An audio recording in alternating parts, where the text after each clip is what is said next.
Thank you, Jason, for organizing this amazing day, and not just this day, but for doing all the policy work to make sure that Republicans' voice is heard, that we are empowered to make our voice heard, and that we are making a difference in policy.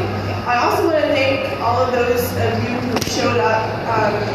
We had about 30 gun rights activists who were a great, professional, respectful, strong presence in the first organizational meeting of the Homeland Security Committee, which hasn't been assigned yet, but likely will be hearing a lot of gun bills. Last year it heard the constitutional carry bill. And so we filled up the whole front 3 or 4 rows. So thank you to the Republicans who were there, and I appreciate your getting up early too.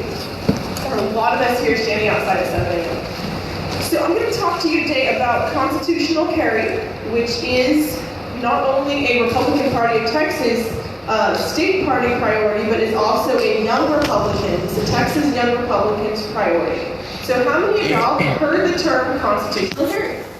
Right, pretty much everybody now. Incidentally, if I asked that question to a room of conservatives or Republicans about 6 years ago, I probably would have had maybe one hand raised if we were lucky. That's how far we've come in the past 6 or so years. The first ledge session I worked was 2013. In that session, I think I mentioned the words constitutional carry a few times. Nobody knew what I was talking about. If I explained what it was, they actually gave me stares like, how could you even mention this? This is so radical. We can't even fathom this idea. By now, the needle has moved so far over, this is considered within the Overton window, the range of acceptable ideas. And it's happy to simplify people talking about it. That is how we move the needle on these issues. That's how we move towards the policies that we want to implement. We talk about them. We talk about them like they make sense, because they do make sense. And pretty soon people start thinking of, oh yes, this does make sense, we can get on board with this. And that's how we pass that policy, that type of policy. So everybody's heard the term constitutional carry. How many of y'all feel confident that you can easily explain to somebody in one sentence what is constitutional carry? Okay, seem like not even half a dozen hands. So we're going to fix that. Okay. It's pretty easy. So constitutional carry, let's take away the label right now and just talk about what it is. It means if you own a firearm, you should be able to carry it, open or concealed, no license required. Okay. Right? If you own it, you can carry it. Just like, I'm not sure if I own this because I kind of stole it from the back, but let's say I own this, I can carry it, right? My laptop, I own it, I can carry it. A hammer, I own it, I can carry it. Open or concealed, I don't have to go get a permit to carry this thing that I already own. Constitutional carry bills in Texas basically center around repealing the ban on carrying handguns. So currently in Texas law, there is a ban on carrying handguns. It basically says you may not carry a handgun, and then it adds some exceptions. If you are in your house, on your property, or property under your control, or in your vehicle, en route to your vehicle, and a few other exceptions as well. If you have a license to carry, you can carry in most places. But we start out with a default, no, you may not carry. No, you may not carry a handgun. Now, for long guns, it's opposite. It's by default, yes, you may carry. There is no blanket ban on carrying a long gun, a rifle, or a shotgun in Texas law. There are then some exceptions. Yes, you may carry it anywhere except definitely not if you're a prohibited person, if you're prohibited from possessing. You may not carry it in a manner calculated to cause alarm. You may not carry it in certain places. But by default, we actually have constitutional carry for long guns or for rifles. For handguns, you're seeking to achieve constitutional carry by repealing that ban on carrying handguns. Okay, I'm going to repeat it a lot more times, but now that I've given you a basic definition of what is constitutional carry, how many of y'all who did not raise your hands before feel like you know better? You better be able to explain. All right, I'm going to pick a volunteer. Why don't you tell me, how would you explain constitutional carry to someone? That constitutional carry is the right to carry a weapon, a gun, on you without needing a license, because it's a given right. There you go. Right. So constitutional carry means affirming that fatherly right and putting it into law to say, if you own the gun, you can carry it. Open or concealed, no license required. Okay, let's go over the who, what, when, where, why, how. Some of what we've already addressed, but okay, who? To whom does this apply? Is this apply to everybody in the whole entire state of Texas. No. And right now, I'm going to be addressing specifically the bill that has been filed here in Texas. That the young Republicans have, I don't know what we're using the word endorsed. Prioritized. Like the actual specific bill number, we have accepted that bill number. It's HB 357. So I'm speaking specifically to what this bill does. Okay, who? Let's talk about the who of this bill. Who is it for? This bill specifies it's actually people 21 and over. And it's not necessarily because we have to pick that certain age. A lot of states will do it at age 18. I believe this bill takes the age 21 because that's the current licensing age, and so it's just taking the people who can carry licensed, open or concealed, and the places they can carry, and making that available to people without a license. So it's for ages 21 and up. It's for people who are not otherwise prohibited from possessing a firearm. And if anybody's interested, I have a handout I will put out on the table. It's federal law and state law of who can own and who can carry a firearm. So for constitutional carry, we're just concerned with the prohibitions on possessing, because carry is tied to possession. So who cannot possess a firearm? Are you under indictment for a crime punishable by imprisonment for more than 1 year? Convicted in any court of a crime punishable by imprisonment for more than 1 year? Been adjudicated as a mental defective or been committed to any mental institution? Illegal alien or in the U.S. under a non-immigrant visa, subject to a court order for family violence, subject to a magistrate's temporary protective order or family violence protective order, convicted of a family violence, punishable as a Class A misdemeanor, convicted of a felony. Those are all people who are prohibited from possessing, okay? So this would not apply to them. Make sense? So law-abiding citizens, 21 and over, not otherwise prohibited from possessing a firearm. And this bill actually does include a clause that says essentially if you're committing any other crime besides a Class C traffic misdemeanor, this does not apply to you. So for people who are committing a crime, because people ask a lot of the time, well, doesn't this allow felons to carry? So first of all, logically, no, because they are prohibited, right? It is already a crime for them to possess. So this law even goes a little bit farther to clarify that. This does not apply to those who are committing any crime other than a Class C traffic misdemeanor. It does not affect, it does not change gun-free zones or the ability of private people, private property owners to post in 30.6 and 30.7 prohibiting that carry. It also does not touch the gun-free zone law. Are there things that we may feel that could be changed about that? Sure. But this bill is a narrow bill. It does not affect all the areas of weapon law that we may or may not want to be addressed. It's very narrow in its scope of what it does. So that's a good way to explain it. So who of constitutional carry, do you feel like you understand that pretty clearly? Essentially over 21 and over, not prohibited from possessing. Okay, what? We've gone over the what. Somebody call out to me. What is the what of constitutional carry? What is it? Being able to carry a gun without a license. Carry a gun open or concealed without a license by default. Default, yes, you may carry instead of having the current ban on who you may not carry. Okay, what, when, not really, we're going to skip through that. Where, already talked about that. The same places people may currently carry with a license. HB 357 has one exception to that. So currently on college campuses, you may carry concealed with a license.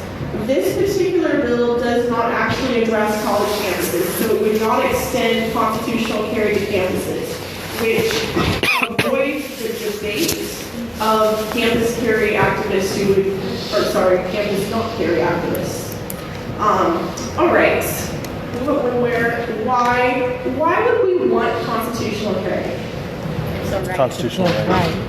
Constitutional right, God-given right, the natural rights, guaranteed by the Constitution. We want it affirmed by state legislation. And why should they know if I have a gun? So it's, to me, one of the principles that I'll often discuss is the innocent until proven guilty principle. You can compare it to car because that is not a constitutional right. But even so, let's compare it. Driving down the road, does law enforcement have the right to pull you over at any time for no reason at all? No, they pull you over when there's probable cause you're breaking the law, right? And it might be as simple and silly as you have a taillight out or a license plate light out, but that is in the law, so they have to find something like that.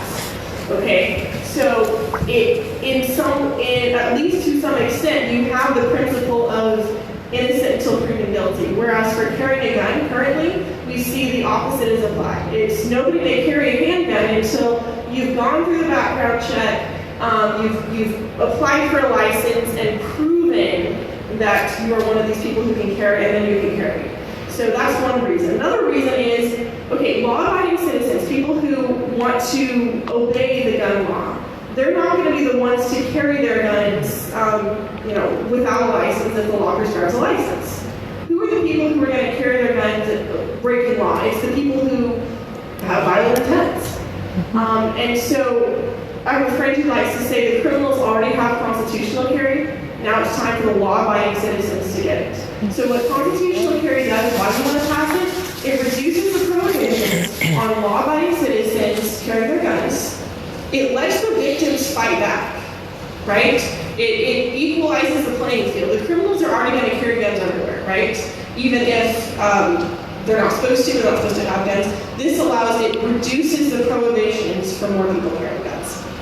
So, who, what, when, where, why, how? I think I've gone over that. I'll take any questions and we'll go over a few more talking points. Questions? Yes? Yeah, so the most common argument I hear against this is, as I'm sure we've all heard, well, if you take away the requirement that you must have a permit, then the people who are carrying, there's no quality control ensuring that they're competent in using the firearm. How do you address that argument? Right, so people say, oh my gosh, you're so worried that if you don't require the license, then people aren't going to be competent, or there's not going to be quality assurance. Okay, so we have statistics, and I have some anecdotes, and I have some logic. So, anecdotally, again, I like to base what I say on statistics, but anecdotally, what I hear from my friends in states where they pass constitutional carry, from my friends who are firearms instructors, they say, what we're seeing is after the state took away the requirement for people to go through a training class in order to get a license, now we are seeing more people call us up for training. And they did some investigation, again, more survey instead of like a straight up statistic method. And they realized the thought process behind these people was, oh gosh, the state's not telling me exactly what I have to do. I have to go to this 4-hour class and then I'm certified and then I'm good to go. And so they were starting to think for themselves better, okay, what training do I need? And they realized they actually need more training. Anybody who's been through the Texas license to carry class, you know it does not teach you how to shoot. And so,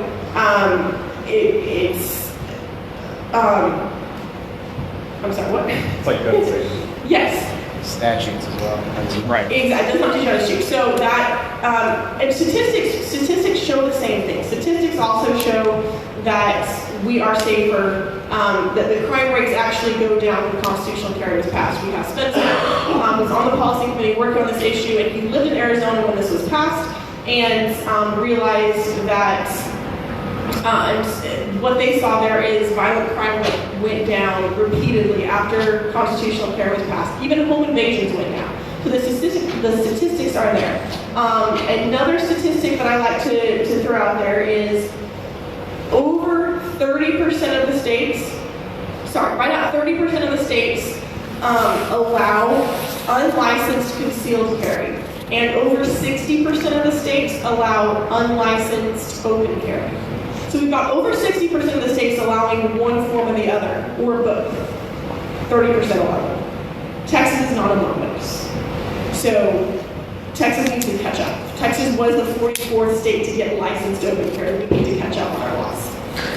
Other questions, comments? Yes? So something that I'm pretty sure that'll come up is people that are concerned that handguns are going to fall in the hands of kids who are 18 or younger, might be going to high school. How do you address the concern of guns falling into the hands of people who should? Yeah, so logically, constitutional carry would actually help keep that from happening, because instead of people having to keep their guns at home if they don't have a license, they can keep them on them. Okay? Seriously, guys, constitutional carry does not change who can have as many guns as they want in their homes. It lets them take them with them. My mantra is the safest place for your gun is on you. So why are we forcing people to disarm in parking lots and keep their guns in their cars? You can drive around wearing your gun fully loaded on you without a license. You have to take it off and leave it in your car, which is actually more dangerous than keeping it on you.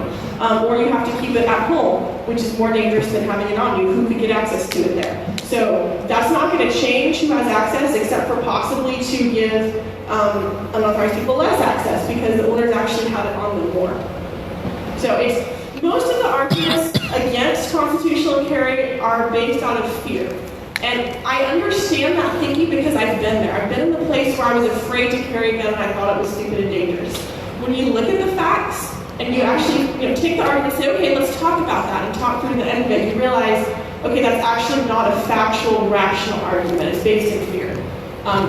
Basically, all of the arguments against constitutional carry are based in fear and not based in fact.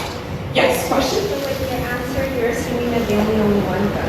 But there's some people that own multiple guns, and that's why this question, I get asked that a lot too. Yeah, so what about people owning multiple guns? Which is why I said it either makes no difference at all because they still have a single number of guns at home, or possibly they have fewer guns at home. So the constitutional carry does not allow more people to own guns.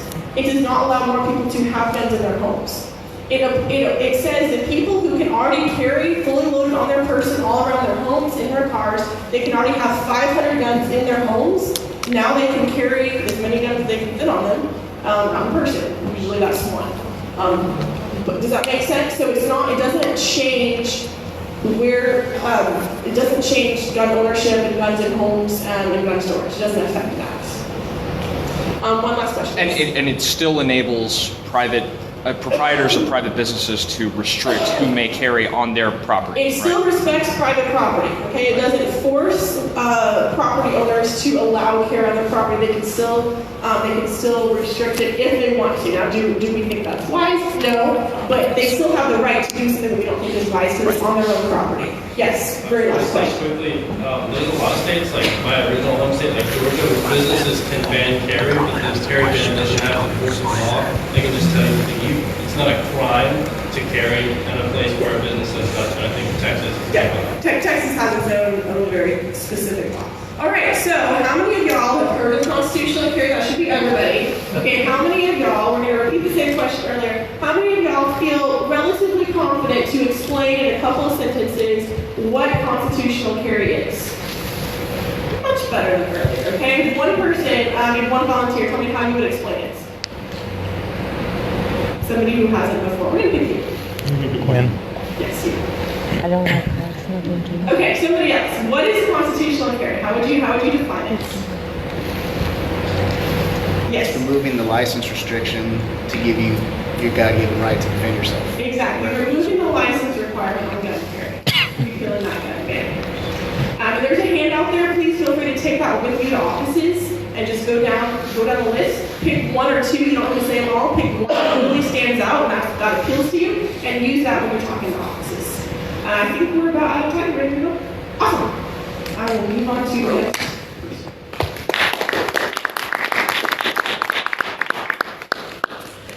Wow, that was outstanding.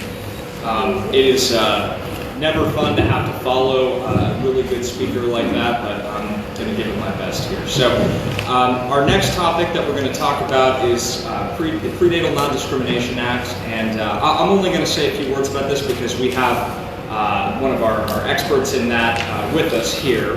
But one of the points I do want to make is that this issue, the pro-life issue, is very important to me personally because protecting life, extending life, preserving life, that's the reason why I went to medical school. And one of the biggest myths that is perpetuated by the left on this issue of abortion is that it is somehow consistent with medicine, that abortion is just another form of healthcare. And the bottom line is that there is no medical evidence I am aware of under which a fetus is anything other than a human being. And that human being is entitled to the same protections and rights that the rest of us enjoy. And this legislation is about taking an important step towards respecting those rights. What we are seeing in this country, nationally and really across the world, is that there is a growing trend of discrimination against human beings in utero for reasons of their race, their sex, and genetic deformity. This is wrong. It is abhorrent. Anyone who believes in diversity and valuing all forms of life and protecting the weakest and most vulnerable among us should believe that this is immoral and wrong. Now, I could go on about this all day, but as I said, we have John Seago of Texas Right to Life here, who is going to share with us more details about the specifics of the legislation and how best we can make this a reality here in Texas this session. So without any further ado, John Seago, please. Thank you. Yeah, my name is John Seago. I serve as the Legislative Director for Texas Right to Life. We're the largest and oldest pro-life organization in Texas, and we lead the legislative agenda here in Austin, in the state capitol. And so just a little pop quiz. You know, Texas likes to boast about how pro-life we are. We are the biggest, we're the best, we're the most pro-life state. So a little pop quiz for you to actually figure out, to guess how pro-life Texas is compared to other states. Okay? So there's a national organization that I'm not affiliated with, that our organization is not affiliated with. There's a national organization that ranks each state's laws and their policies to say, this is the most pro-life state, this is the least pro-life state. So they rank all of them. Okay? So let's take a little quiz here. Raise your hand if you think Texas is in the top 50 pro-life states. Good job. That was a test. Okay? That college degree was really coming in handy. Good job, guys. Okay. So yes, with good news, we are in the top 50. Okay, pro-life states. All right. What about the top 25? Who thinks Texas is in the top 25 pro-life states? All right. Top 15. All right. We're losing some. We're losing some people. Not as much faith. Okay. Top 8. Any holdouts? We got 8. All right. Top 3. I've lost everybody. Nobody thinks we're top 3. Texas is actually number 13. We're the 13th most pro-life state. Okay? Now, you're like, oh, you know, how is that? I thought we were the best. I thought we were protecting the most. We're not New York. Look at what New York is doing. The governor of Virginia is doing. Well, there's a couple of reasons of why Texas is not above the 13th. Why we're only the 13th most pro-life state. Now, one of them is structurally the way our legislature works, but one of them is the way that our leadership works, the way that our Republican leadership has worked for the last 10 years, unfortunately. First, let's start with the structure. As you all know, we have a state legislature that only meets every other year, and they only meet for 140 days.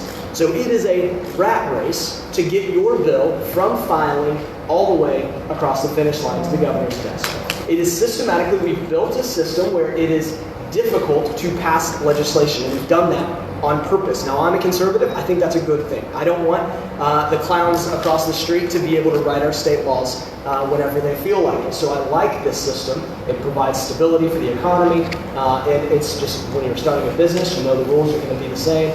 It's a good thing.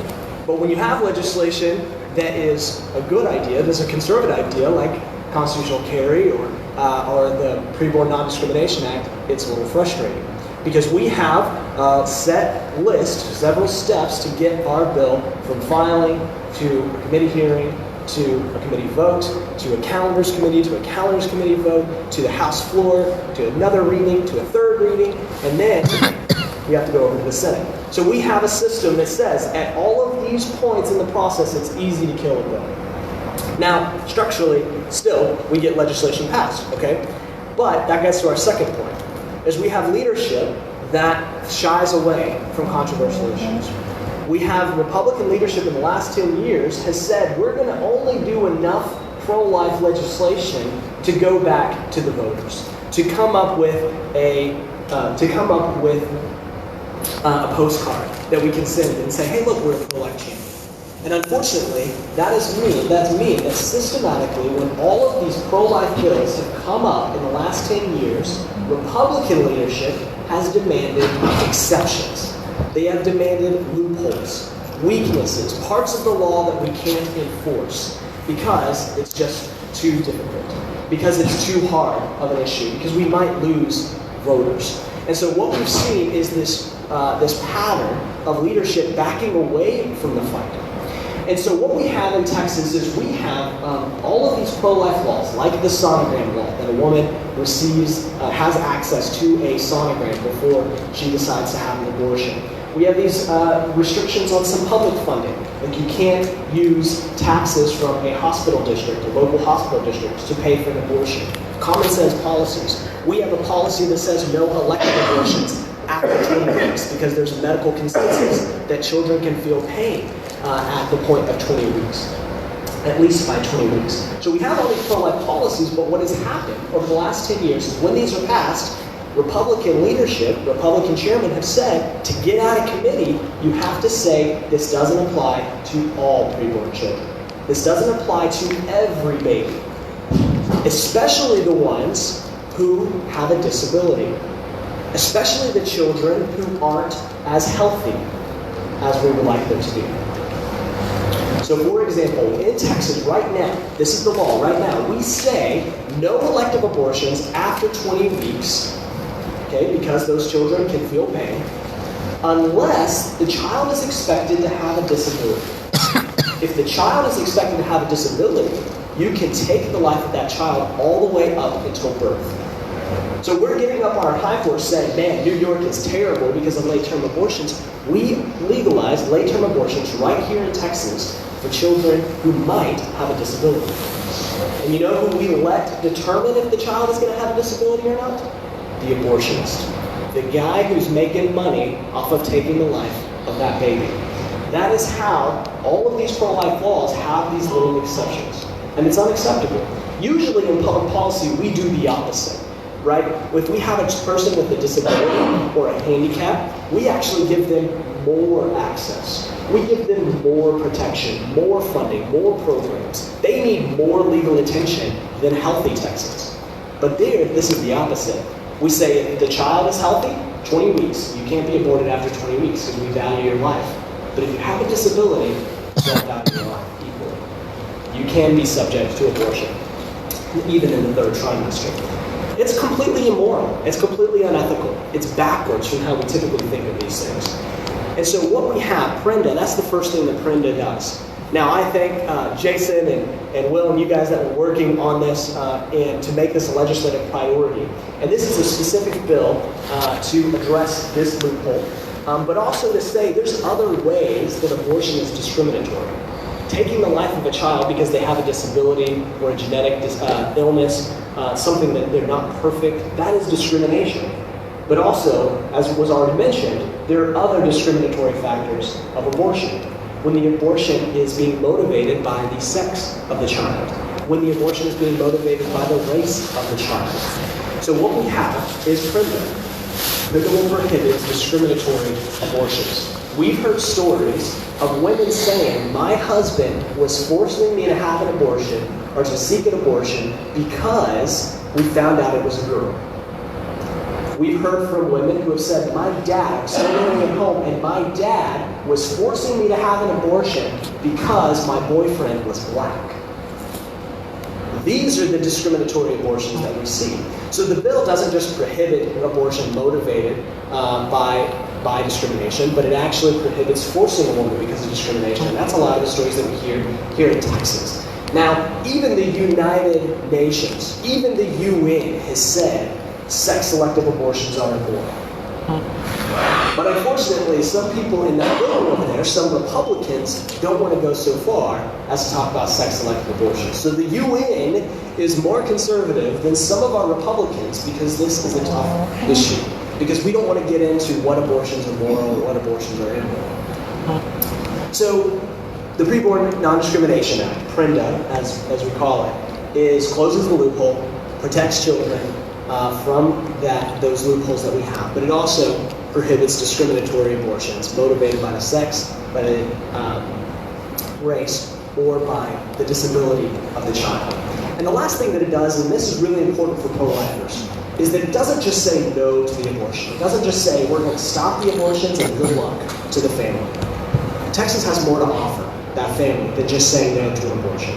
So it actually, the bill, the majority of the text of the bill, when you read it, it actually has to do with something called perinatal palliative care, or perinatal palliative services. And this is a life-affirming reaction to a child that has a disability. If a child does have a severe disability, these unfortunately do happen.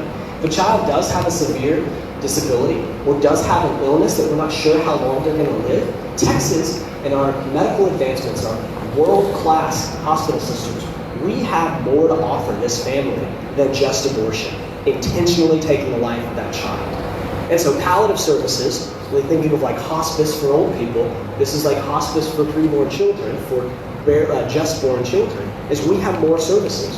So we want to put into law perinatal palliative services, a growing area of medicine where we can provide social and medical services to the family.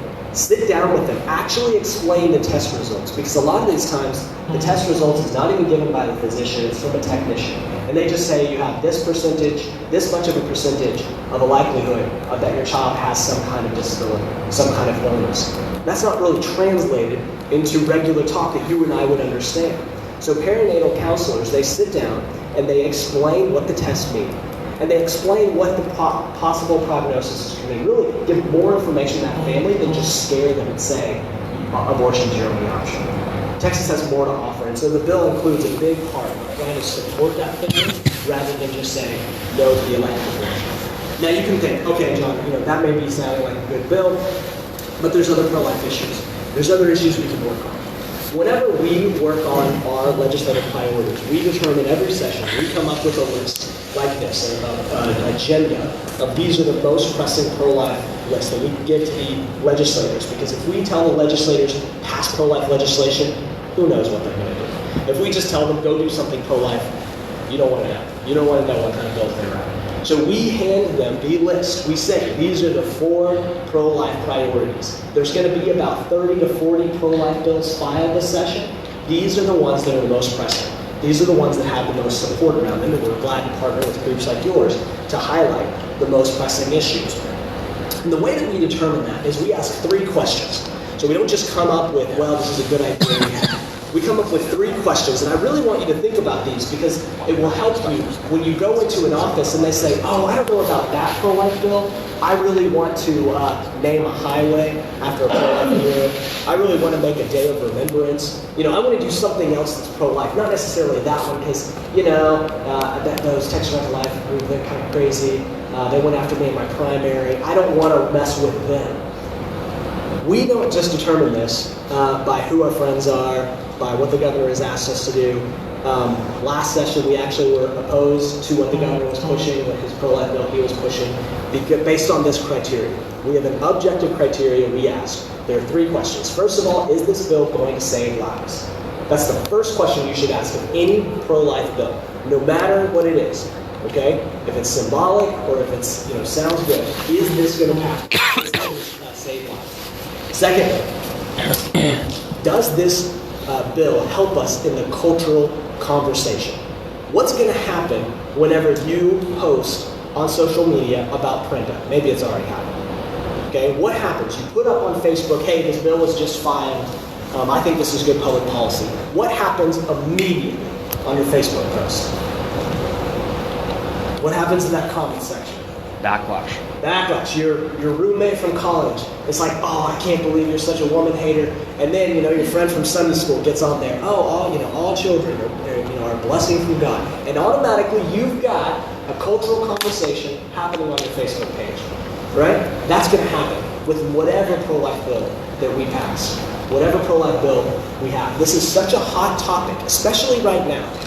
The country is paying attention to this issue like it hasn't since the partial birth abortion ban in the early 2000s. I mean, this is amazing, the tone we have right now. But there's going to be a cultural conversation, and as the pro-life movement, as pro-life leaders, you all have the responsibility to help shape that. So by what bills we push forward, we can have a good cultural conversation or a bad cultural conversation. So for example, whenever we talked about abortion clinics, when we talked about regulating abortion clinics, making sure their doctors had admitting privileges, or talked about their hallways being this wide, what is the cultural conversation about? The fight is about whether that's medically necessary, whether abortion doctors are good doctors. Now that's an interesting debate, right? But it's not really the core of why we're pro-life. We didn't join the pro-life movement because we cared about how big hallways were in an abortion clinic, right? We joined the pro-life movement because this is a justice issue. This is a strong or bigger party taking the life of a smaller, weaker party. This is an injustice. That's why we're in this issue. And so the bills that we file can either put the attention on the child and get to the core, the moral core of the debate, or it can distract us. So for example, raising penalties on pregnant women who take illegal substances. That's in there. The legislator's going to be debating that. Pregnant women, when they take drugs, it affects their child. Yeah, that's dangerous. That's harmful. It would be pro-life to help stop that, right? To protect those children, okay? But the way that we file that bill, and we write that bill, the debate would be, look, pro-lifers literally want to lock up pregnant women because all they care about is their babies. Or we could do it in a way that supports the woman to have access, easier access to services to deal with her addictions, right? But the way that these guys have thought, if just left on their own, without you watching over their shoulder, they would file legislation that hurts our cultural conversation. And we've had that time and time again. The pro-life movement is put in bad light because we don't do ourselves any favors with the cultural conversation. With PreNDA, the cultural conversation is discrimination. Not treating everyone equally. Not treating healthy babies like we, or disabled babies like we do healthy babies. Saying we only want to protect those that are perfect. That's not the kind of cultural conversation we want to have, right? We want to highlight abortion is discrimination, especially in these specific areas that we're highlighting. So that's the second question, is how does the cultural conversation affect this? And then the third one that I'll close on is just legally. We always ask, how will this bill play in the courts? How will this bill, not just will it survive the courts, but will this bill get us closer to overturning Roe v. Wade? Now, this is not every pro-life group. There are some pro-life groups, unfortunately, that work here in Austin that say we have to stay out of court. It's too dangerous. It's not great. It's too dangerous for us, right? If we have a bill, we got to make sure that it won't even be challenged. That's not us. That's not Texas Right to Life. We believe we have to work in the courts to overturn Roe v. Wade. We live in the shadow of Roe v. Wade. The Supreme Court has said that the right to abortion is protected, and we have to show them how that is faulty logic. We have to show them the error of that legal thinking, and we're not going to do it by praying outside the Supreme Court. We're going to do it by filing thoughtful, prudent legislation that our Attorney General can argue, that our Attorney General can take up to the Supreme Court to show this is the lines of attack of why Roe v. Wade and Casey were incorrect. And there's some multiple areas to this. If you're into law, if you have a legal background, I'd love to talk to you more about it. We have worked with legal experts, other national groups to develop a blueprint for what questions we need the Supreme Court to ask to undermine Casey and Roe v. Wade. There's specific things like the viability. The court has adopted this very odd doctrine that abortions before viability are moral, but abortions after viability are less moral. They didn't say immoral, but less moral. States can get involved in them. It makes sense if a state is worked up about them. It's unscientific. It's a terrible legal theory, but that's what they accept. And so we have to pass legislation that really pokes holes in that theory. So we passed the dismemberment abortion ban last session. We passed the 20-week prohibition in 2013 to highlight that theory that the court has adopted is wrong, is faulty. And so if you're interested in that, we have some articles on our website, we have some articles in our handbook, our legislative handbook, about that specific legal issue. But PreNDA falls into that.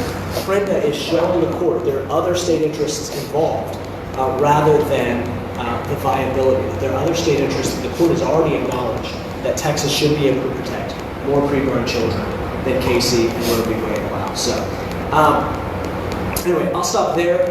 If you guys have any questions, maybe we can do a couple of minutes of questions before we move on. Yeah. Did you have a question? I'm sorry, pass on. So speaking about kids that are possibly have defects you were talking about kids beyond 20 weeks, right? That's where you'd say those children still have an option of going to, say, like hospitals or some kind of program where they can kind of, that's what you mean, right? Yeah, so right now we say no abortions after 20 weeks unless the child is expected to have a severe abnormality. Okay. And in that case, that's up to the judgment of the abortionist. But in that case, and there's 12 other states that have a 20-week prohibition without access. And one of the ways that they respond to that is helping families with perinatal palliative services. And there's a couple of other medical responses to it. What would the bill propose? Somebody else? Yeah, so if you don't close the loophole, some of the states have loopholes with better enforcement. Is that you have outside physicians who don't have conflict of interest. Right. You have them determining that the child has a severe fetal abnormality. We don't have that. That would be a compromise position in between closing the loophole and keeping the loophole as it is. And that may be debated, but we have a couple more months to figure out where the chairman are. Usually that's kind of the chairman of the House State Affairs talks about like whether he has the votes and assessing that issue. And so that's whenever these other kind of ways. But the point is that other states, even with the loopholes, have stronger pro-life protections than Texas does. Is there anything about who's paying for the afterbirth hospice, if you will? Who's paying for that, or how's that work out? Yeah, so the bill doesn't create these programs. There are already nonprofits and there are already hospitals that do this. Some hospitals already have it covered under insurance, and then there are some nonprofits, like in Fort Worth, there's a really great system in Fort Worth that has a nonprofit there. What we're trying to do is just create the index, put it on the radar of our Department of State Health so that they can give women access to say, hey, these are the services that you would have out there. Because right now, they receive the diagnosis and there's no, there's no information given to them unless it's one specific diagnosis. And so the message that they get there is you're going to be on your own, you're going to have to find these services. We want to show if this, this is all of the services, including nonprofits, that will do it for free. This doesn't include any language that, for abortions that may happen because it will affect the mother's life or anything like that. No, that's already accepted. Texas has a medical emergency exception that says if the life of the mother is in danger, then, for example, the 20-week prohibition does not apply. I understand. I just want to make sure we're not trying to roll. We're not trying to bad that. And that's, that's a pro-life principle, is that we do value both lives, and so we're not trying to undo that. Now, when you hear from the medical experts, they will say, with the medical technology, with the way that we have now, there is no example of when you need to go out of your way to intentionally take the life of the child to save the life of the mother. Last session, we clarified ectopic pregnancies, that sometimes that's brought up in this debate. Severe ectopic pregnancies, that doesn't count as an elective abortion legally. And so they've already addressed that to make sure we're clear on, we're talking about intentionally taking the life of the child, going out of your way to kill the child.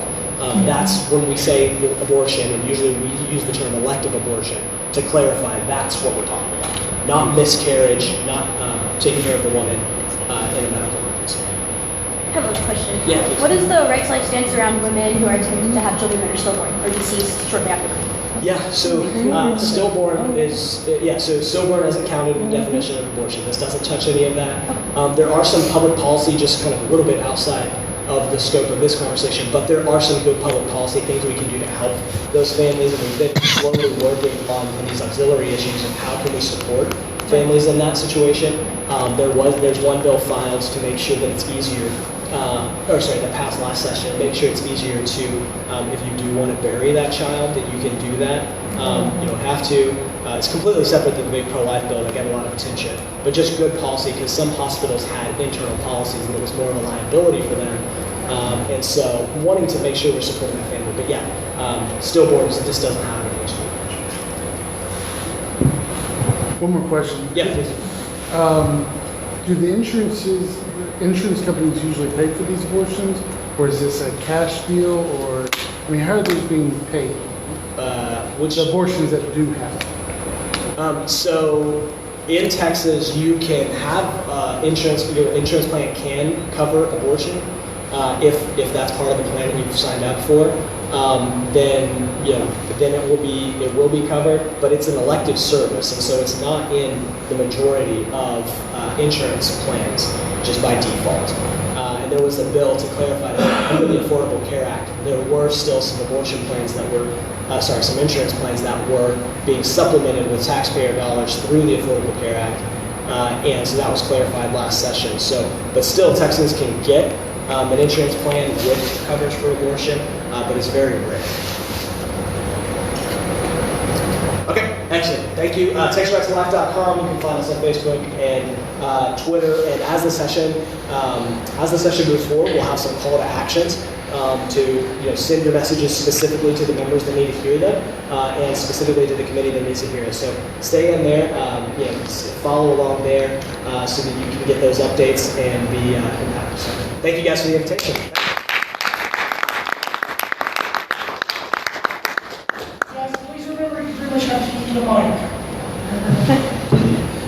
Thank you so much, John, for being here, and thank you so much for taking the time to speak to our PreNDA subcommittee as we work to understand this issue, both for ourselves and also to educate our members. We look forward to continuing to work with you to better understand this issue and how we can help you pass legislation. Thank you. Our next speaker is going to be talking to us on the subject of abolishing civil asset forfeiture. His name is Dr. Derek Cohen. He is the director of the Center for Effective Justice at the Texas Public Policy Foundation and the Right on Crime campaign. Dr. Cohen graduated with a bachelor's in criminal justice from Bowling Green State University and earned his master's and PhD in criminal justice from the University of Cincinnati. His academic work can be found in criminology and public policy, the Oxford Handbook of Police and Policing, the Encyclopedia of Theoretical Criminology, and has scholarly articles currently under review. He has presented several papers to the American Society of Criminology, the Academy of Criminal Justice Sciences, and the American Evaluation Association on the implementation and outcomes of various criminal justice policy issues. Prior to joining the foundation, Dr. Cohen was a research associate with the University of Cincinnati's Institute of Crime Science. He also taught classes in statistics, research methods, criminal procedure, and corrections. Please welcome Dr. Cohen. Well, thank you for that introduction. I'm happy to be here, second in the long line of bearded presenters. I'm glad you guys are taking up this issue. It's good to see some young folks out there, some young, beautiful faces, and Hayden, of course, here to be active on this issue. The issue itself is one that's obviously very enervating for folks in the conservative movement, especially young folks. They understand intrinsically what property interests are at stake with this particular issue. Let me get a quick show of hands. How many people have heard of civil assets? And that's about typical for what we usually see at these groups. Now, the problem is, of course, we all know about it in general broad terms. We also know that it's generally it's bad. We know that. But we don't really know how it works, what we use the money for, what it came from, how we actually get there. The process is essentially a black box. So I'm going to walk you through a little bit of that. That was a great introduction. I don't need to add much to that. Aside from the fact that I've worked, when I was a research associate at the University of Cincinnati, I worked exclusively with the police department. So the internal workings and funding of the police department is something that I'm fairly knowledgeable about, and a lot of times that gets used to obfuscate a lot of the basically kind of callous disregard of the Constitution that we actually see. And so civil asset forfeiture is just what it sounds. It means that you are forfeiting property to a state or having property forfeited to the state pursuant to usually the allegation or the allusion of a criminal action. And so civil forfeiture is an apt descriptor because while it is a criminal allegation or there is an air of criminal allegation, the entirety of the process that it goes through is civil. So in Texas, here under Chapter 59 of the Code of Criminal Procedure, So again, Code of Criminal Procedure, but then it goes to enumerate the entire civil process by which the state can take your property. So I'll go through it, take a very top line view, and then kind of get down into where we're at right now and what we will hope to see coming here in the future. So in Chapter 59, basically you can have any property forfeited to the government. Now that's not seizure. A lot of people make this mistake. Seizure is when the government takes control of your property. This can be evidence. This can be for, even for safekeeping, as odd as that may sound. But the actual forfeiture part comes when they take ownership of that. And that comes after the civil process. They take their property, they allege some sort of wrongdoing, you were given a petition in the mail, and you can show up. If you don't show up to court, then the property now belongs to the citizens of the state of Texas, more specifically the specific department and district attorney that are actually prosecuting it. So back in the 1980s, when civil forfeiture got started, it was basically the Wild West. And as we know, back then, especially in Texas, we actually had a big importation of drugs problem. And so we had this problem where we had all this contraband, but we didn't necessarily know how we're going to adjudicate ourselves of this contraband. For example, if something is used in furtherance of a conspiracy to move this contraband, what are we doing about it? Well, back then we really didn't have any tools in the toolbox. We didn't really have any ideas. So we basically started building these systems of quasi-criminal forfeiture, and then migrated into the civil realm. In Texas, we had almost no protections on it. We had issues where I don't know a better term of describing it other than highway robbery, where we actually had people signing over forfeiture admonitions on the side of the road. In fact, that was what was going on in Tenaha, Texas, when the ACLU brought suit against the police department. It was a police department of 2 people bringing in something on the order of $5 million over the course of a handful of years. Hey, it's good work, don't get me wrong. And so that obviously prompted a lot of introspection on the process of forfeiture.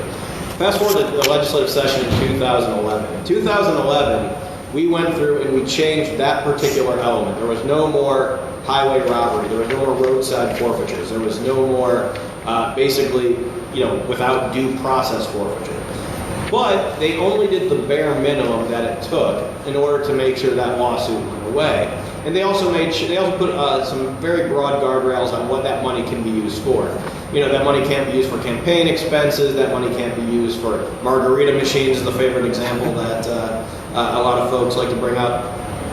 But it has to be used for a law enforcement purpose. Now, what's a law enforcement purpose? We say that to this crowd, and probably go, bulletproof vests, squad cars, so on and so forth.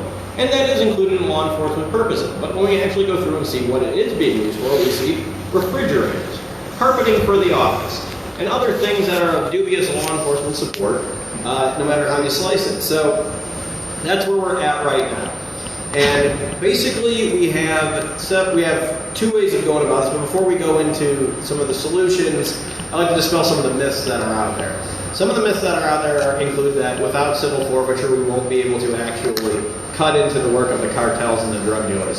I was actually told that the cartels would be building a statue for me, and they never sent me any proofs or specs for it, so I don't know if they're getting on that or not. But we generally see that this somehow empowers the cartels. It does not. How the argument goes is, well, what if we catch somebody with $200,000 going across Texas? We pull them over, we find them $200,000, and they claim no idea that the money was there. Well, that's called abandoned property, and there's a law for that already.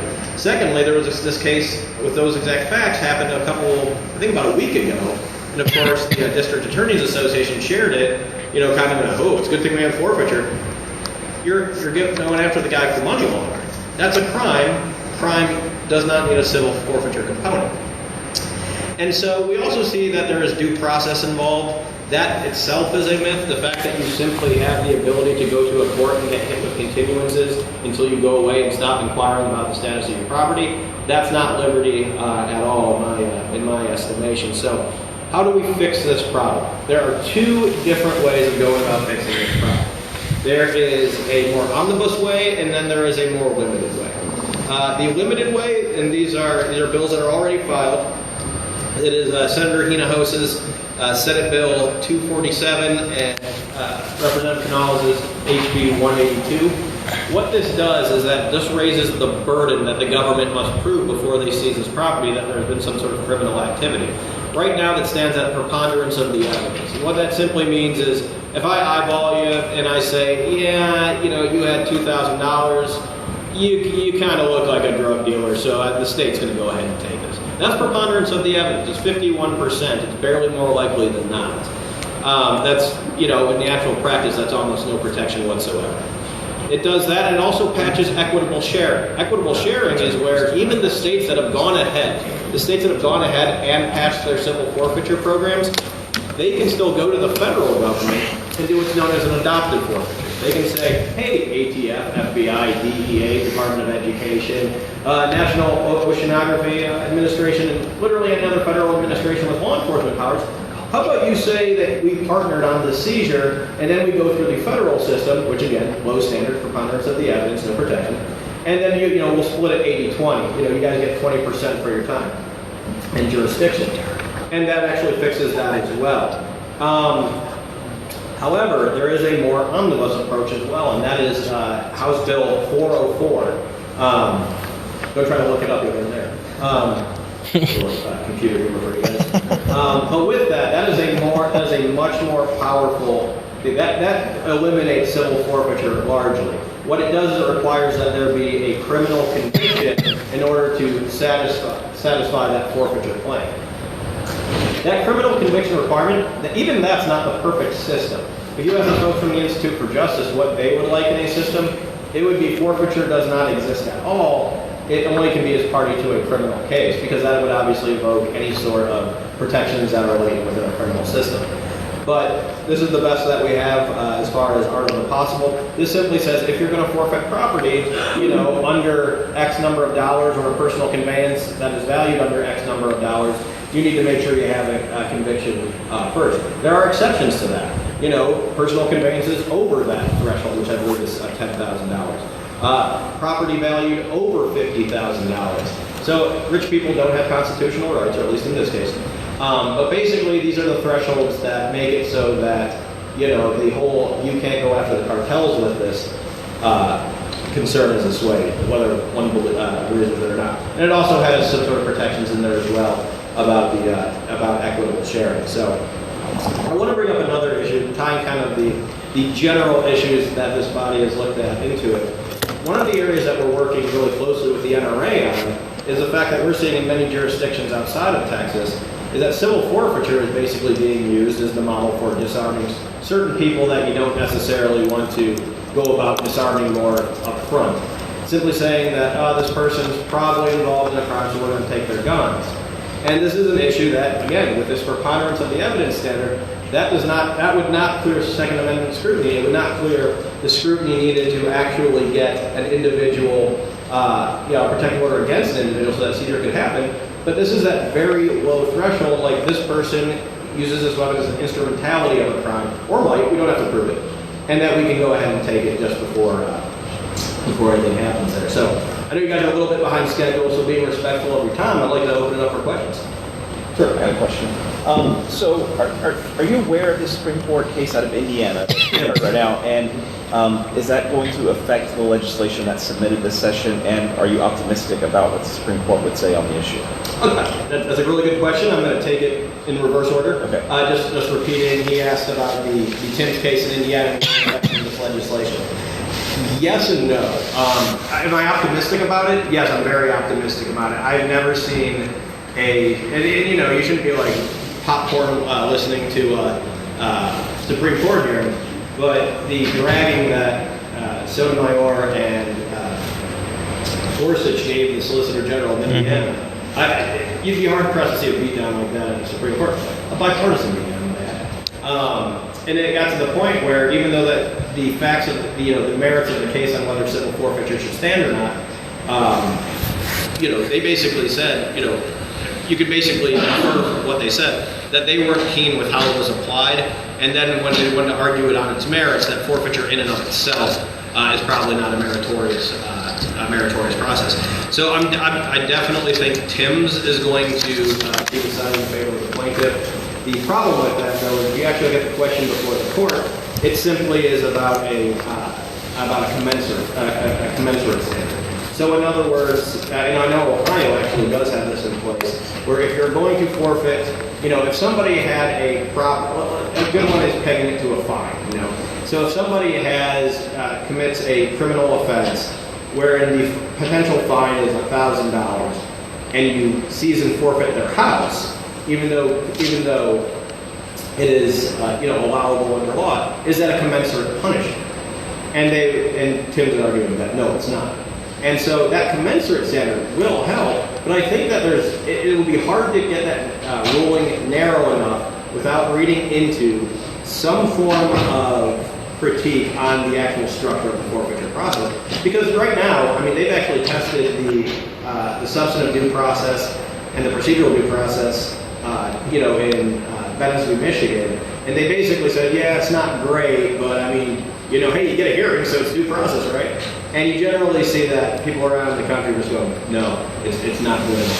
One thing I also want to point out on forfeiture is if you look at the actual party platform, the parties platform, both parties, you see that the Republican Party actually is stronger in its condemnation of it than the Democrat Party. Yet you still have folks that don't necessarily have the courage that it takes to actually have an honest debate about this or to bring this to the floor.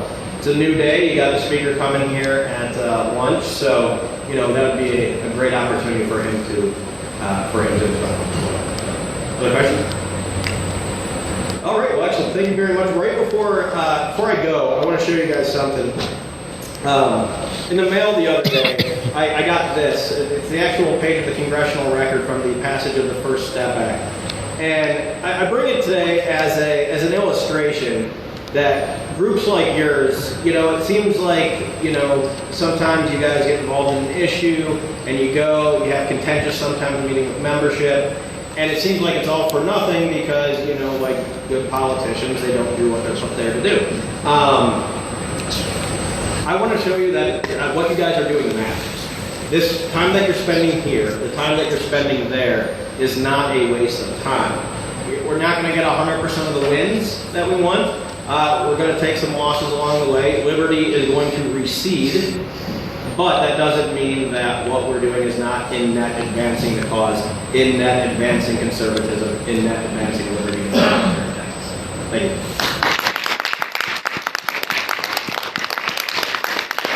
Also, if anybody has any questions about bail, forfeiture, or anything else, just give me a holler.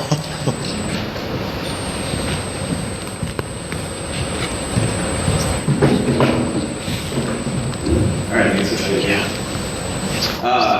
first of all, thank you. I want to thank our Cohen and all the previous speakers. I know they and many of us have tried our best businesses to be here, and I know we can't wait to go and combat the mobs in the red shirts over at the Capitol building. But we have a few more speakers before we get started on that. So I've worked real closely with Jason Vaughn, the director of policy for the Texas Young Republicans, as the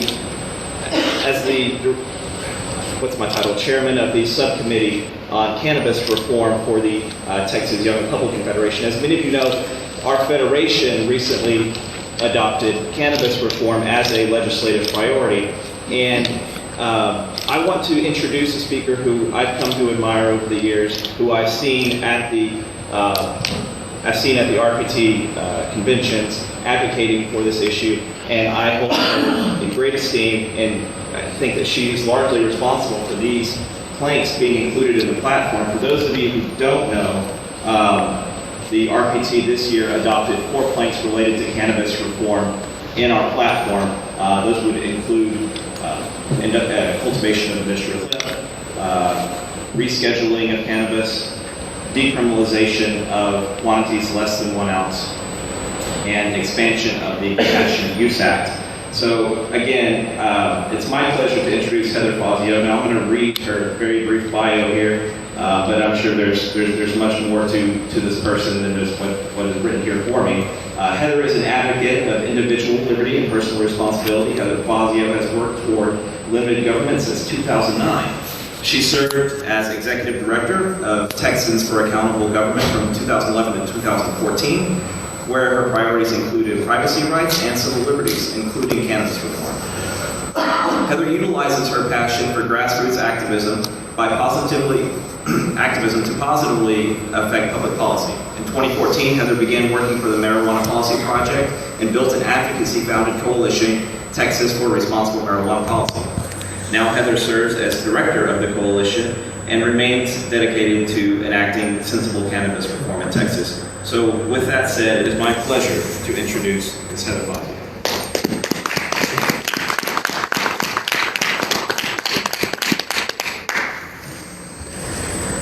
Hello everyone, thank you so much for the opportunity to be here with y'all. Lots of familiar faces and some new ones too, so great to see everyone here. Well, you know, the times have certainly changed, haven't they? When it comes to marijuana law reform, cannabis law reform, you know, those phrases get used interchangeably. So let me first start by saying that cannabis is the scientific name of the plant and marijuana is the statutory name for it. And so when you hear those terms, we're talking about the same substance, but used in different contexts. So it has been a pleasure working on building a coalition around this issue, something that really is bringing people together. And we're living in such politically polarized times in this country, and where we can find agreement with our neighbors, it's really important that we do so. And with this issue, we're seeing demonstrated time and again that it's about people and not politics. Real people's lives being affected by either an arrest that a conviction follows them for life with hindered access to education, employment, housing, especially when we're talking about the majority of people arrested in Texas being under the age of 24. 65% are college and high school age young people who are having a lifetime effect from a conviction. But also when it comes to the medical side of things, of patients that are being deprived access to medicine because of bad government policy that's been on the books for far too long. We have two primary focuses, which are exactly in line with the priorities of Republicans, exactly in line with what you're talking about on the Republican platform. Two priorities. One is reducing penalties for low-level marijuana possession, and the other is making Texas's limited medical program more inclusive. So to focus on the first part, reducing penalties for possession. We see every year at least between 60 and 70,000 Texans arrested for simple possession of cannabis, a substance that we know to be objectively safer than alcohol, tobacco, and frankly, many of the pharmaceutical drugs that patients are prescribed every single day. That's 66,000 people who were put into the criminal justice system without having harmed anyone and without justifying the resources used for the initial arrest of law enforcement, with prosecutors' time with moving forward with prosecution, and our court systems, which we know to be backed up on many cases where victims of real crime deserve justice and the ample resources that we can provide to them with regard to public safety. And it's estimated with the Department of Public Safety that 2/3 of those 66,000 people ended up with a conviction. And that conviction carries a lifetime of collateral consequences that I mentioned. Not only hindered access to education and employment, but also your driver's license is automatically suspended for 6 months. And in Texas, your license to carry is suspended for 7 years. I didn't really realize that until Rachel Malone here was at our conference, and we really talked about the issue. And to realize that in Texas, your right to self-defense is suspended by the government for the possession of this plant, which we know again to be safer than alcohol. And what's worse though, on just an accountability and due process standpoint, it's even just the accusation of a Class B misdemeanor in Texas that can lead to having the Department of Public Safety suspending your license to carry. This is a big problem that we have, and of course those are kind of separate issues, but it goes to show just how deep some of these issues really are and how widespread they are. So when we talk about reducing penalties for low-level possession, there are multiple proposals that have been put out there over time. What we're supporting is a civil penalty, which is exactly what's included in the Republican platform.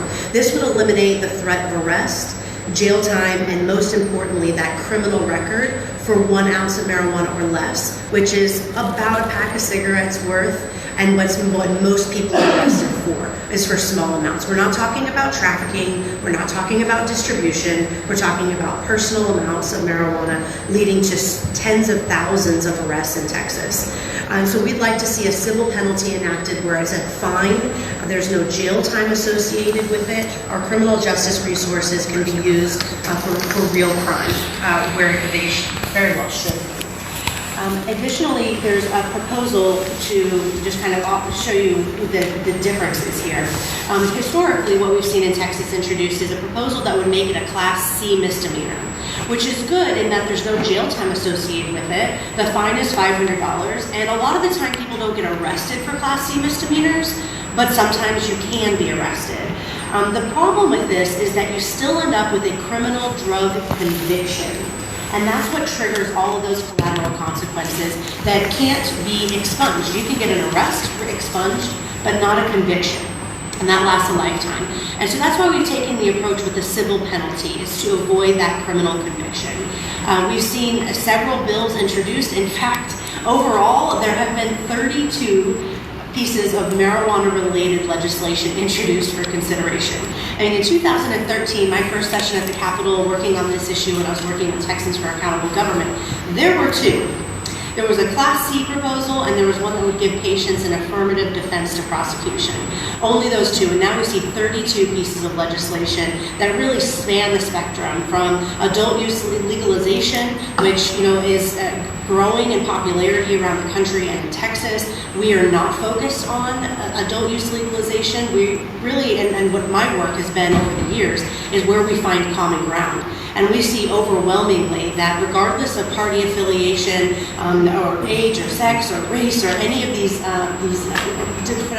seemingly dividing factors, people come to a common ground on reducing penalties for possession.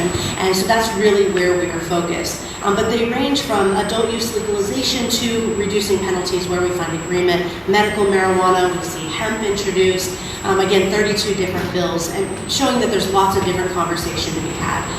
There was bipartisan support in 2017, our last legislative session, for reducing penalties. The bill made it out of committee, it was scheduled for a vote, and we were beat by the clock, which is so all too often the case when it comes to policy that we're supporting that advances liberty and individual responsibility. So unfortunately, it didn't make it for a vote, but this session, we're looking forward to actually seeing a debate and a vote on the Texas House of Representatives floor and moving on to the Senate and passing this sensible policy that puts our criminal justice resources to better use and allows us to find common ground across party lines.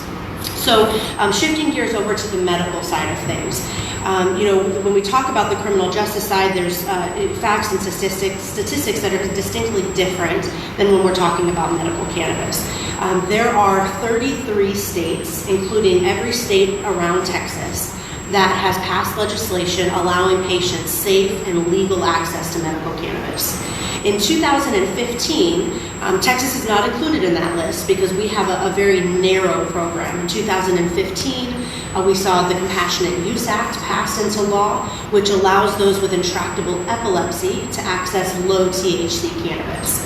And while part of my job is to demonstrate how many patients have been left behind by that program and why we need to continue fighting, it was historic in that moment when it was passed, led by Representative Stephanie Click from Fort Worth, Republican, who earned overwhelming support from her colleagues not only in the House but also in the Senate, really demonstrating again that this is about people, it's not about politics. And the Texas legislature acknowledged that cannabis is medicine, allowing for a small number of people to access this medicine. When they passed it, they talked about 150,000 people throughout the state who would qualify to participate. And over the last 4 years, through implementation with the Department of Public Safety, we see less than 600 people actually benefiting from this program.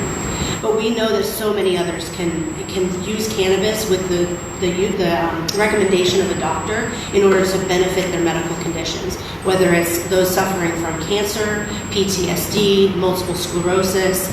Chronic pain is an important condition to include considering the devastating opiate epidemic we are facing in this country. And in states that allow access to cannabis, opiate overdose deaths have declined by 25%.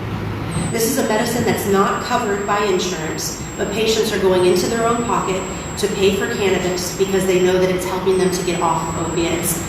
Not only do we see those opiate overdose deaths decline, we're also seeing corroborating information showing that fewer painkillers are actually even prescribed.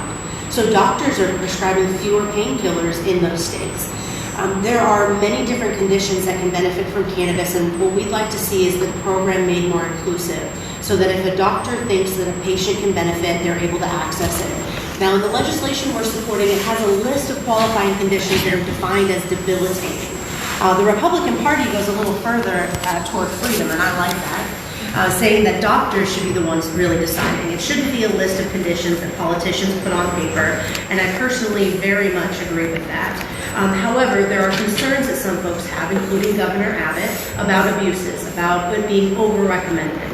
And, my immediate response is we have mechanisms in place now with the medical board to make sure that prescription pills aren't being overprescribed and that cannabis wouldn't be overregulated. However, to address their concerns, we have taken the approach that many other states have taken, which is having a delineated list of qualifying conditions, and within that, doctors can recommend cannabis if you have one of those conditions. There are about 20.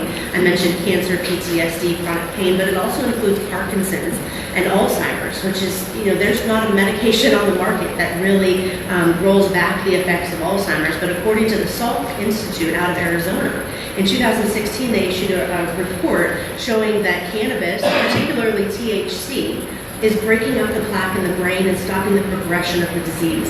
Again, there's not a pharmaceutical drug on the market that does this, and people are being denied access to this medicine in Texas. We'd like to change that. So in addition to adding to the list of conditions, we'd like to see the arbitrary cap that's been placed on THC lifted. The cannabis plant is very complex. It's made up of many different cannabinoids and terpenes, and as research is continuing to be done, especially in Israel, we're seeing how complex this plant is. One of the cannabinoids is THC, and this is the part of the plant that has a euphoric effect, much like many drugs do, and that's why there are warning labels on drugs, and we trust patients to be responsible with their consumption of the medicine that's helping them. But THC does have that effect, which is why it's been limited. And I think that it's really important that we allow doctors and patients to decide what's going to work best for them. Because cannabis works differently depending on a person's biochemistry and particular medical condition.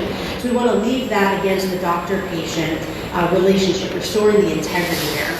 Two other changes briefly. One is doctors are currently required to prescribe cannabis under the compassionate use program. This is a significant problem. In all 33 states, doctors recommend cannabis because you can't prescribe a Schedule I drug. So this is a legal tweak that has to be changed in order to protect doctors, and we'd like to see that change this session, as well as independent laboratories, third-party testing of these products. Currently, a company can test their own products, and DPS can test the products, but there's no independent free market mechanism for regulation.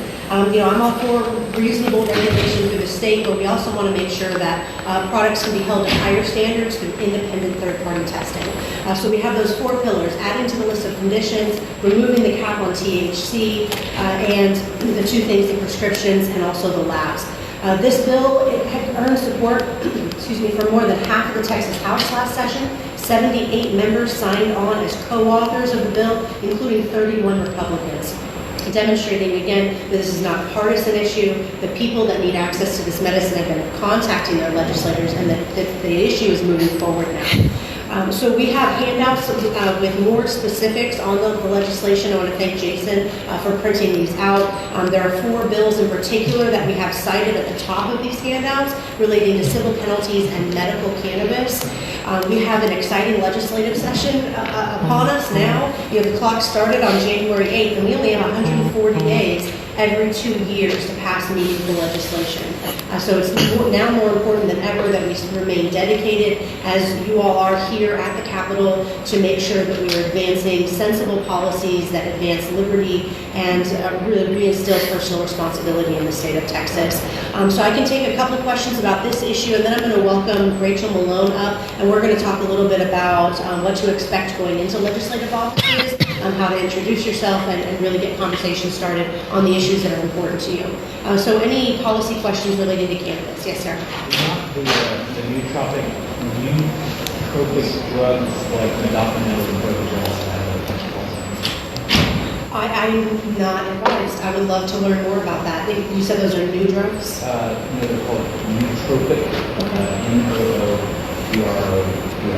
Nootropic. They're designed initially by the French to keep strategic bomber pilots away from the substances, but have effective treatment for short sleep disorders or narcolepsy and Excellent. Well, I'm very interested in learning more about that and if it also rolls back the effects of the disease as well. Thank you for bringing that up. Yes, sir. Going back to PTSD, what does that look like to veterans and people that have to interface with the federal government, state level and where it passed? Well, we certainly, the question is how does it relate to dealing with the federal government with veterans, particularly the VA? And in states that have legalized medical cannabis, doctors are allowed to talk to their patients about cannabis, and they are no longer kicked out for testing positive for cannabis in their system. However, VA doctors cannot be a recommending doctor. So recommending, think of it like prescribing, but legally different because that's important. And we'd like to see that change made at the federal level where VA doctors would be allowed to do that so that patients don't have to go to their VA doctor for some medicine and go to another doctor for other medicine. But that's a change that would have to happen at the federal level, but they would be able to have the conversation if the state passes legislation so they can be open and honest and they wouldn't be deprived of their VA benefits if the state legalizes it, because currently they could be if they tested positive in an illegal state like Texas. Yeah. So that needs to change, absolutely. You know, veterans suffer from a lot of service-related conditions. PTSD is one of them, and you know, many people can suffer from PTSD from traumatic experiences, our first responders or assault victims, but also chronic pain from veterans. We hear all the time wanting to get off these psychotropic drugs and the painkillers, which cause systemic problems in their own lives with their own bodies and side effects, but also with their families and substance abuse. So we need to definitely get these folks access to cannabis. Yes, sir. If I'm remembering correctly, the governor during the last debate indicated potential support for decriminalization to some degree. Has that incentivized the legislature to act on this particular issue? Yes, thank you for bringing that up. So in addition to the Republican Party, thanks to so many active delegates, how many of y'all were at the convention? All right. It was an exciting one, that's for sure. And so we were able to include these planks in the platform, and I think that is what spurred the governor during the one televised debate that he had with his opponent.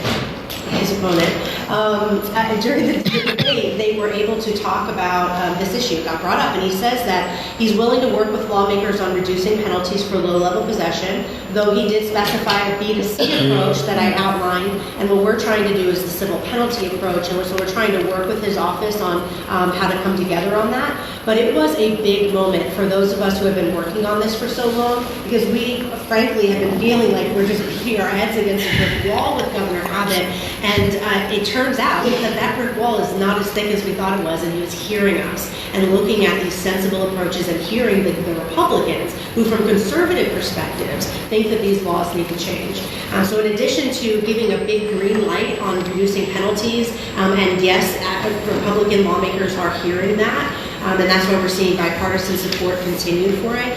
He also, while reserving his support for medical cannabis outright, he did say that advocates are making very compelling arguments, especially veterans and parents of disabled children, particularly the moms, advocating for autism as a qualifying condition. I know Myra's very involved with YRs. There's so many moms that have just been outstanding advocates. You know, it is really hard to sit down and talk to a mom about her family and about her child going through a debilitating condition like autism and not really have your heart opened to want to help them. And that's exactly what we're seeing happen here. I can take one more on cannabis, or we can move forward. All right, Rachel's ready. And I hope that y'all are too, because you have an exciting day ahead of you, and really getting in there to talk with legislators is so important, regardless of the issue, really important.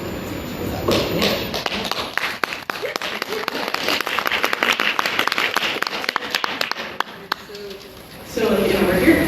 So everybody hopefully saw this. If not, make sure you pick up a copy of this great sheet about visiting your legislators' offices. I trust that everybody knows how to read, so I'm not going to read through this list. Everything on here is great, doing what it says. I'm just going to give a couple of my tips, and I think Heather's going to give a couple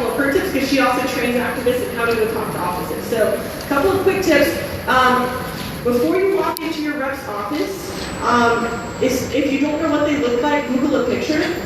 Because you might walk in, there's not this huge halo over their head that says representative, and you might, you don't want to mistake an intern for a representative or vice versa. So make sure you know what they look like.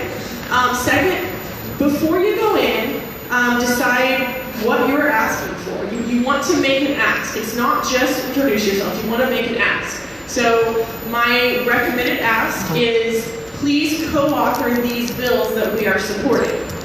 And then have some reasons for each one.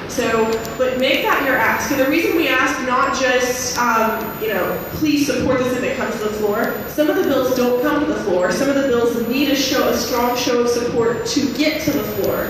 And so they can show their support right now by co-authors. That's my second tip. Third tip is, you may disagree with this, I'd be interested. I like to start with a question, not just please do this, but what's your position on these issues? And get them to talk to you first, and then say, well, here's my position, here's what I think. So. Yeah, if you're talking to a staffer, and oftentimes they'll say, well, we're not really sure what the representative thinks.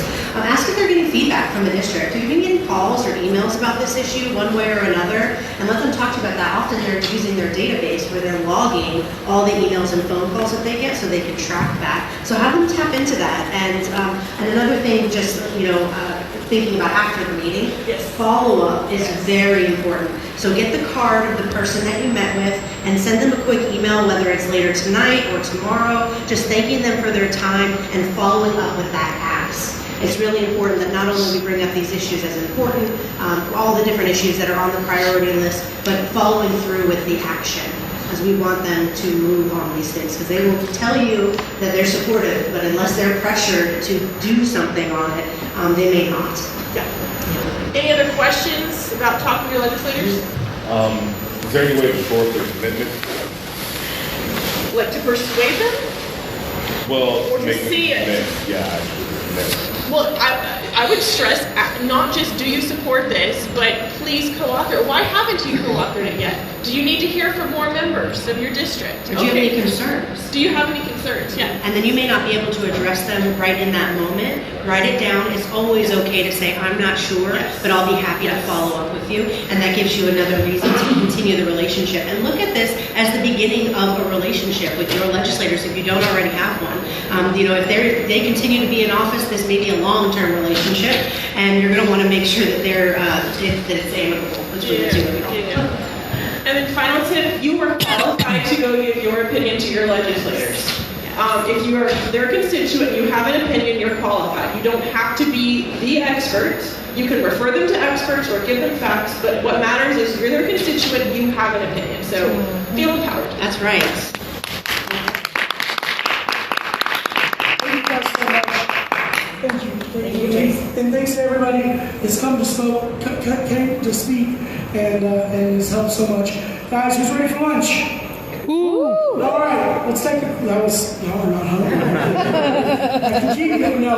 All right, our friends from Liberty Leadership Council are already outside grabbing food. There's plenty of food, Chick-fil-A, grab a box, grab a sandwich, go eat. We're going to come back in here, and Speaker Dennis Bonin is joining us.